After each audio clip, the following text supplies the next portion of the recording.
Hey, it's Pastor Dan from Dexter Gospel Church with another Proverbs Practical. I appreciate you watching. Our verse today jumps in the middle of the couplets that Solomon has been giving with a quick piece of advice for the person paying attention. We're in Proverbs 23, verse 19. He says in Proverbs 23:19, "Hear thou, my son, and be wise, and guide thine heart in the way." So in the middle of all the couplets that we've been getting, those paired statements, we find an interjection. It's like the dad is kind of nudging his son, making sure he's still paying attention, still dialed into the truth of what he's saying.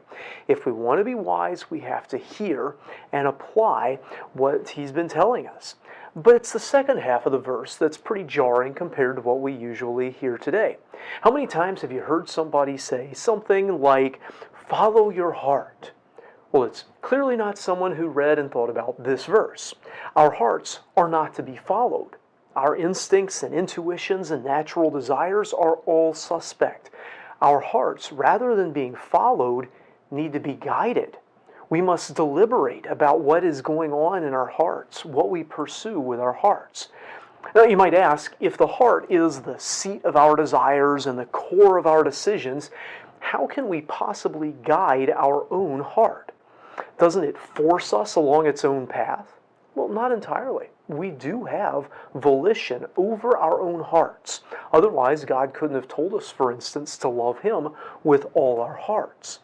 But how can we exercise that volition? How can we guide our hearts, putting them on the path that we want them on so that they care about what we want them to care about and make the guiding principles what we want them to be and so on? Well, Jesus gave us the clue. He said, "Where your treasure is, there will your heart be also." So if you want to guide your heart, just like leading the donkey with the stick, or with the carrot rather, you dangle it out in front of where you want it to go.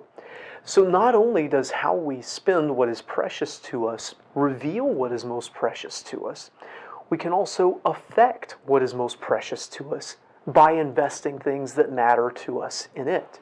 And that investment can be time, money, energy, but what we invest in, we care about.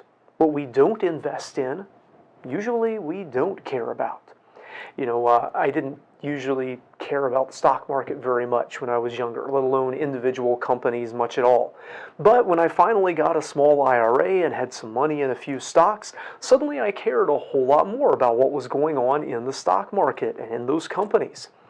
Invest in something and you will care about it. Choose what to be involved with and your heart will follow that guidance. So guide your heart by investing in the things of God, the things that will matter most for eternity.